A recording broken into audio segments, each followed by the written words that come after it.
सभी मत्स्य कृषक भाइयों को नमस्कार। आज का टॉपिक है संकुल मत्स्य पालन यानी कि कंपोजिट फिश फार्मिंग। आपको मैं यह बता दूं कि 1971 में कंपोजिट फिश फार्मिंग की शुरुआत हुई थी। यह आईसीएआर के तहत जो प्रोग्राम लिए गए थे उन प्रोग्राम में यह कंपोजिट फिश फार्मिंग प्रारंभ किया गया था। कंपोजिट फिश फार्मिंग का प्रमुख उद्देश्य है, या जो जैसे इसे डिफाइन करते हैं, इसे जैसे परिभाषित करते हैं, तो अंग्रेजी में इसकी परिभाषा देते हैं कि composite fish farming is a technique in which fish species are stocked in such a material that they can utilize the entire ecological niche of the aquatic system। इसका अर्थ यह होता है कि संकुल मत्स्य पालन की वह विधा है जिसमें हम इस तरह से मत्स्य की विभिन्न प्रजातियों का संचयन करते हैं कि वह उस तालाब के पूरे जो उसका जो पारिस्थितिक जो उसकी कैपेसिटी है, जो उसके प्रोडक्शन की कैपेसिटी है, उसको पूरी तरह से वह उपयोग कर ले। अब प्रश्न उठता है कि यह कैसे किया गया। आप सबने सुना होगा कि कंपोजिट फिश फार्मिंग में एक कॉम्बिनेशन बनाया गया। वह कॉम्बिनेशन था आईएमसी, इंडियन मेजर कार्प और एक्सोटिक कार्प्स की। इंडियन मेजर कार्प में 3 स्पीसीज चुने गए। वह था कतला, रोहू और मृगल, जिसे नैनी भी कहते हैं। इसके अतिरिक्त 3 एक्सोटिक कार्प चुने गए। उनमें था सिल्वर कार्प, दूसरा सिल्वर कार्प के अलावा ग्रास कार्प और तीसरा था कॉमन कार्प। मित्रों, इन तीनों को इसमें 3 स्ट्रेटा में पूरे वाटर सिस्टम को बांटा गया: सरफेस फीडर, कॉलम फीडर और बॉटम फीडर। सरफेस फीडर में 2 स्पीसीज रखी गई।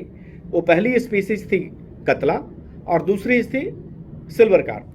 अब आप कह सकते हैं कि यह 2 स्पीसीज दोनों एक ही जगह compete कर सकती है, तो इसे वैज्ञानिक तौर पर जो देखा गया कि जो सिल्वर कार्प है वह फाइटोप्लैंक्टन खाती है और कतला है उसका प्रेफर्ड जो प्राकृतिक भोजन है वह जूप्लैंक्टन है। तो इसे कह सकते हैं कि दोनों सरफेस पर भोजन जरूर करती है, लेकिन यह आपस में भोजन के लिए compete नहीं करती है। कॉलम फीडर में 2 फिशेज को रखा गया। वो एक था ग्रास कार्प और दूसरा है रोहू। रोहू मूल रूप से एक ब्राउजर फिश है और यह ब्राउज करता है और कॉलम में ये फीड करता है। और जो ग्रास कार्प है यह मूल रूप से जो मैक्रोफाइट्स हैं, जैसे कि वेलिशनेरिया है, हाइड्रेला है, या और भी डिफरेंट ग्रासेस हैं जो उगते हैं, उन सबको ये खा लेती है। तो इस तरह से कॉलम में भी उसका कोई कंपटीशन आपस में नहीं था। और तीसरा है वह है बॉटम फीडर, उसमें कॉमन कार्प और नैनी। तो कॉमन कार्प है वो एक ओमनिवोर है, ये सब कुछ खाता है, और नैनी है वो मेनली डेट्राइटिस खाता है। तो इस तरह से एक सिस्टम बनाया गया जो वाटर सिस्टम के पूरे जो कॉलम है उसके टॉप का यूटिलाइजेशन किया गया जो सरफेस फीडर के द्वारा, कॉलम का यूटिलाइजेशन किया गया कॉलम फीडर के द्वारा, मिडल का, और जो नीचे का था जो बॉटम फीडर्स थे उन्होंने बॉटम का कंप्लीट यूटिलाइजेशन किया। बॉटम फीडर रखने से कुछ और भी फायदे थे, जैसे कि बॉटम पर जो भी अनवांटेड मटेरियल जो जमा होते थे वह भी इनके भोजन के चलते वो लगभग साफ क्लीन रहता था तालाब।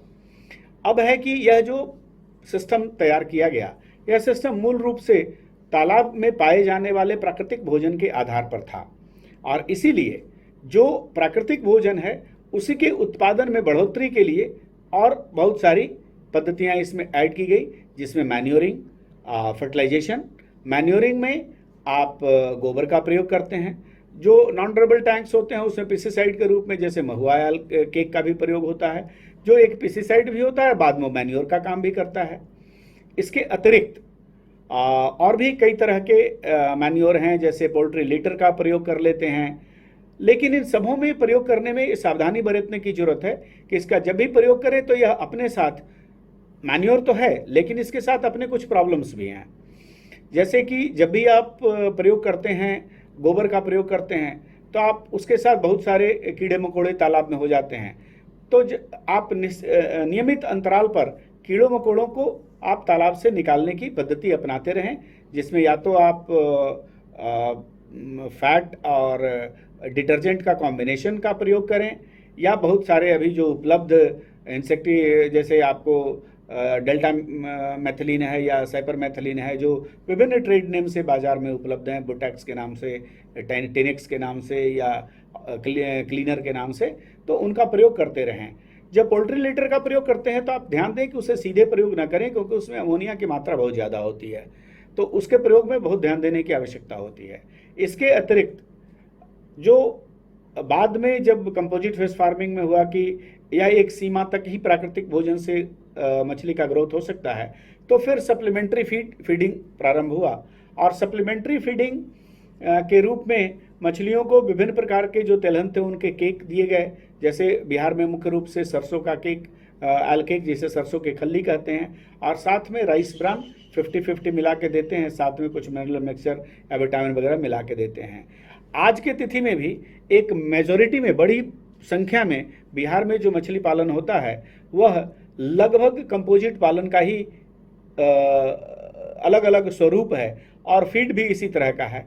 पिछले 6-7 वर्षों में कमर्शियल फीड का प्रयोग बढ़ा है, और जैसे जैसे कमर्शियल फीड का प्रयोग बढ़ा है, वैसे वैसे अब किसान हैं वो कंपोजिट फिश फार्मिंग को लगभग छोड़ने लगे हैं, वो मोनोकल्चर पर जाते हैं। जैसे आज के डेट में आंध्र प्रदेश के किसान जो हैं वो सिर्फ रोहू पालते हैं, या थोड़ा बहुत उसमें कतला डालते हैं, क्योंकि उसी आज के ये क्यों ऐसा होता है, इसके भी निश्चित कारण हैं। वो पहला कारण, सबसे पहला, जैसे इसमें कॉमन कार्प का बिहार के अलग अलग इलाकों में देखेंगे तो इसका रेट बहुत कम होता है।